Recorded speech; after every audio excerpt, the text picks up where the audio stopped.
Okay, good morning. It is the 16th of June. We're going to go over and look at the S&P 500. It's about a little after 10 o'clock Pacific time. And no pre-market video this morning because we had the FOMC here today coming up in about 50 minutes at 11 o'clock Pacific time, 2 o'clock Eastern time. And so here's the deal for today. We talked about this yesterday in the wrap up for the post market video. We had all these prediction points down here. This 2450 was the low, I believe, from Monday. The low so far of the day today is 2475. This is mostly what we expected would be a lot of sideways movement in here.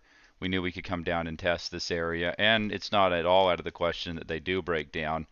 But let's talk a little bit about what happens if they do break. And again, I want to point out that, with things, the way things are right now, we're coming here into, we've got the FOMC announcement here, and it's just going to sort of depend on how things go with that, and if the market likes what is probably more important, what is said in the press conference. So, okay, so let's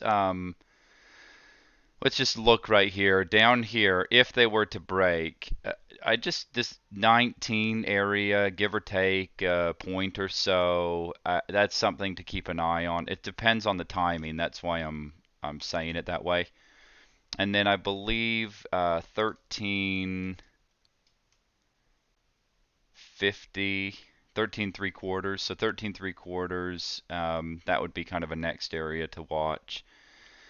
And then at that point, if they were to take that out, we have the CP here at 0.2 quarter, and that would start to be more significant if that broke by much anyway. So let's go look up here and see.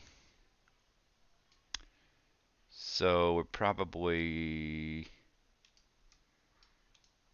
yeah, we probably don't want to take this out. Maybe, down into this area, but we really don't want to take that out if they're going to resume this back up higher. So ideally what would happen here is they basically end up holding and then the market ends up moving higher. But if that doesn't happen, you can still definitely look for an opportunity to get long down here, but you also, if you're aggressive, you could try and sell it down into that area.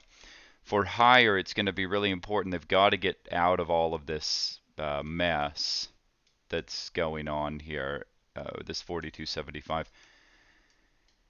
It's not impossible that we do push and see a new all-time high, but that might not be for today. That might be later on in Globex, or it might be tomorrow.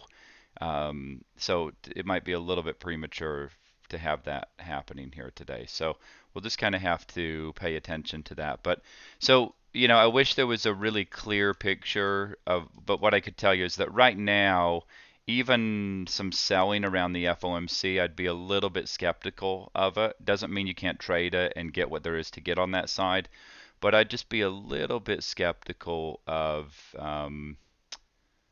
anything to being too aggressive here around what happens immediately around the FOMC. So we'll see how that all plays out. But as of right now, it's likely that we're probably not going to go a whole lot of anywhere until we get the rate decision, and then we get whatever they have to say in the press conference 30 minutes after that. And then generally the market likes some time to sort of digest that. So a lot going on in here. We've got these three close together, these three close together, this one kind of right up here, but it's very easy if you zoom out to see all 7 of these as being fairly close together. So if they can't get out of this area and really go, then they're going to need to come down lower and see if there's some institutional money that wants to participate down here. So we'll just kind of take it one step at a time, see how it goes. I'll do a wrap-up video when the market's closed and we see how things play out with the FOMC, but wouldn't be surprising to, I mean, it's like any of the things that we're talking about could really happen. We could see a push to a new all-time high.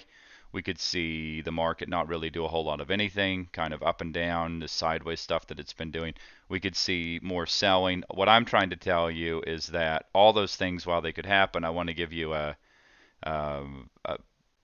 the areas of where you want to be paying attention and what's going to start to change things as things go along. So, hopefully that is helpful in your trading the FOMC, but I'd say be patient. Don't try and get too crazy or do anything too wild. And we will be back at it. I'll do a review video and we'll wrap things up. So until then, I will see you later today, and thanks for being here today. Good luck trading the FOMC. Just be patient, take what the market gives you.